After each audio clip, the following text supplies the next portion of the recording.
about 300 miles off the coast of Nova Scotia, and we see a set of sails on the horizon. We don't know if they're friend or foe. So we're going to go investigate. As we get closer, the ship in question raises up 3 British ensigns. So you can find she's British, the rest will identify ourselves, different foe, challenge ourselves to the duel. So we, copy Americans, quickly raised up 4 American ensigns, signifying we're American, we accept the challenge, we're coming for you. And in that sense, we already beat them because we had more flags. So when we get to about 1,200 yards away, the HMS Guerriere fires her first broadside at us. But all her shots fell short, unable to reach us. Our captain yelled out, "Silence! Forward and aft! Stay true to your aim, boys!" Making sure no one fired until he gave the command. So we're going to get closer. We get to 400 yards away. The Guerriere again fires at us, but this time the shots start hitting our hull.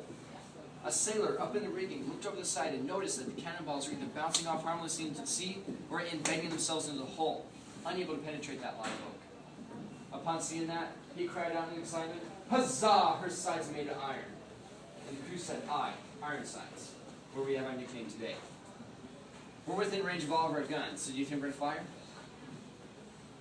No. We're going to stay true to our aims. We're going to get closer. We get to 100 yards away, a football field, the length of our ship, and we have yet to fire a single shot. We're going to get closer. 50 yards away, still nothing. It's not until we're about 25 yards away, half a pistol shot from the Guerriere, when our crew said they can see the white in their eyes and count the tooth in their mouth, before our captain finally yelled out, "Now, boys, hull her!" Boom! At which point we let out what's called a rolling broadside, where every gun on our port side, on both decks, fired in succession all the way down. It took our crew only 90 seconds to fire and reload each gun. It took the Guerriere's crew 180 seconds to do the same. Within the first few broadsides, we shot down the Guerriere's mizzenmast, her aftermost mast. It fell to her starboard quarter or right in behind her, and acted as a sea anchor, causing her to drift towards us, and we ended up colliding right over here.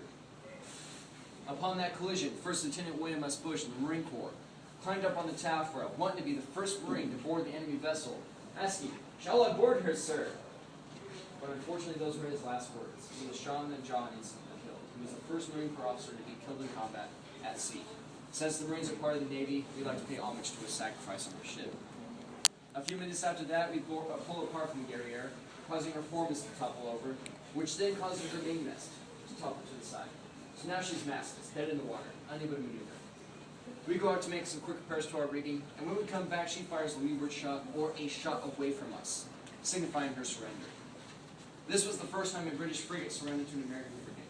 This was also one of the shortest battles in naval history, at only 35 minutes long.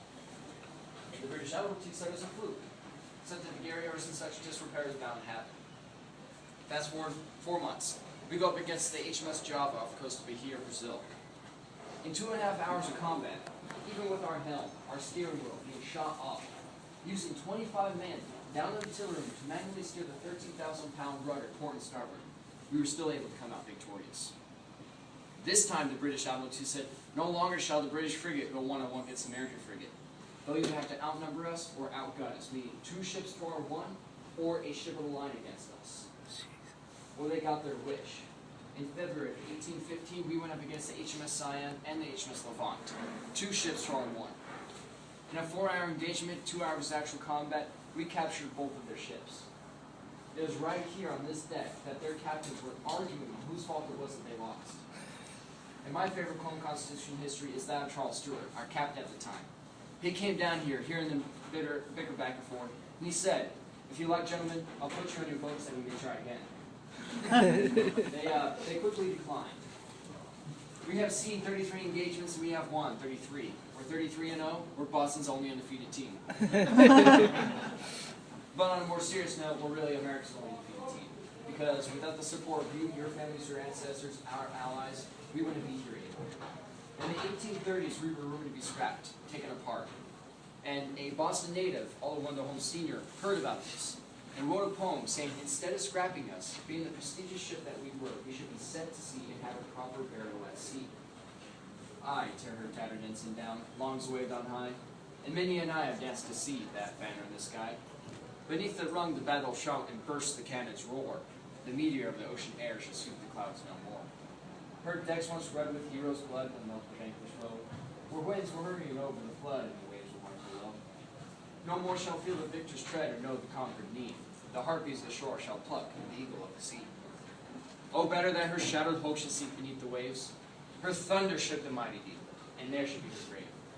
Nailed to the mast her holy flag, and set every threadbare sail. Give her to the god of storms, the lightning and the gale. Well, there was a huge public outcry. So 2 days later, the Navy was like, okay, we're not scrapping her. But fast forward 97 years, it's 1927, and we're in the worst condition we've ever been in. We were pumping over 10,000 gallons of water a day just to keep her afloat.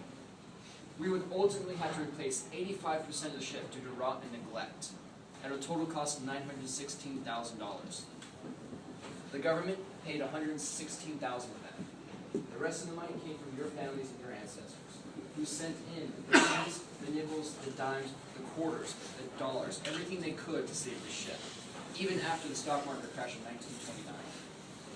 So if it weren't for you folks here today, we wouldn't be here.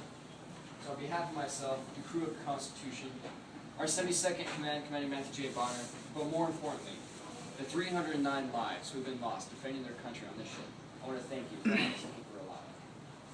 I want to thank you guys for an outstanding boom. That was great. But also, I would like to hear from you guys. As you exit the ship, there is a black box with comment cards. So if I did well, I am seen to Levi Simmons. If I did poorly, I am seen to nobody. And I will know who you're talking about. But also, if you have any questions, I'll be available down here to answer them. And if you want to get tired of listening to me talk, you're more than welcome to use these ladder walls and enjoy the Western day in Boston. Thanks for coming out.